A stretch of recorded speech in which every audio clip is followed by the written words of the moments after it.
ডিপজলকে বললো কি আপনি একটু নামাজের পরে এলান করে দিয়েন যাতে সবাই একটু বসে। তাই ডিপজল নামাজের পরে তার মতো করে এলান করতেছে এইভাবে, ইনশাল্লাহ ভাই বাকি নামাজের পরে মসজিদি মানে কিনের কথা হইব।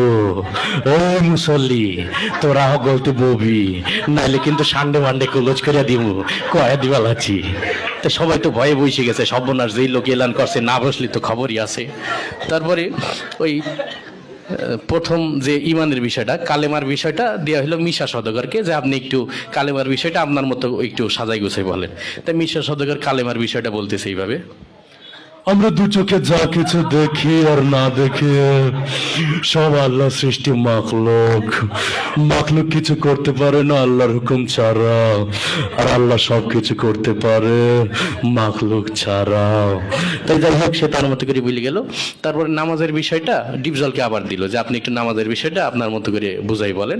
তাই ডিপজল নামাজের বয়ানটা করতেছে এইভাবে, ওই আল্লাহ রাসূল যেমতে যেমতে নামাজ পড়ছে আর সাহাবী গো শিখাইছে অমতেই নামাজ পড়তে হইব, বোঝো নাই মাসলাডা দুধু খা ওই মৌসাব নামাজ শিখাই দিবি। যাই হোক সে তার মতো করে বললেও। তারপরে জিকিরের বিষয়টা দিয়ে হলো কাবিলাকে, যে আপনি একটু আপনার মতো করে কি জিকিরের বিষয়টা একটু বুঝাই বলেন। তাই কাবিলা জিকিরের বয়ান করতেছে এইভাবে, ওর হালতে মাওলা পাকে জিকির তোমার দিলের ভিতরে টাস টাস দিয়ে বাজতে থাকবে।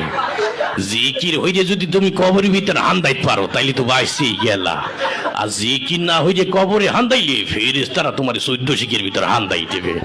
যাই হোক সে তার মতো করে বলে গেল। তারপরে একরামুল মুসলিমিন, মুসলমান পরস্পর হৃদ্যতা ভালোবাসা, এটা দিয়ে হইলো নায়ক ওমর সানিকে। তো ওমর সানি তার মতো করে বুঝাই বলতেছে এইভাবে, একজন মুসলমান আরেকজন মুসলমানের দুঃখ কষ্ট ভাগাভাগি করে দেওয়ার নাম একরামুল মুসলিমিন।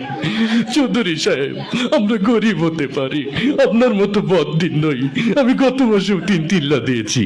যাই হোক সে তার মতো করে বললো। এরপরে এই সহিনিয়ত, আমরা যা কিছু করবো একমাত্র আল্লাহকে রাজি খুশি করার জন্য করব, এটা দেওয়া হইলো নায়ক মান্নাকে। মরহুম মান্না এসে তার বয়ানটা করতেছে এইভাবে, আমরা যা কিছু করব পৃথিবীর কোনো মানুষকে খুশি করার জন্য করব না, সবকিছু আল্লাহকে রাজি খুশি করার জন্য করব। যাই হোক সে তার মতো করে বলে গেল। এরপরে তাবলিগের বিষয়টা দেওয়া হলো নায়ক রুবেলকে। তাই নায়ক রুবেল তার মতো করে বলতেছে এইভাবে, আল্লাহর দিয়া জান, আল্লাহর দিয়া মাল, আল্লাহর দিয়া সময় নিয়ে আল্লাহর রাস্তায় বের হয়ে আল্লাহর দিয়া জান মাল সময় সঠিক মূল্যায়ন করতে হবে।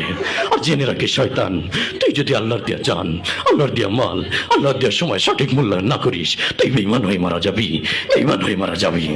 এই ছিল আর কি বিষয়টা। এর মধ্যে কি সমালোচনার কিছু আছে?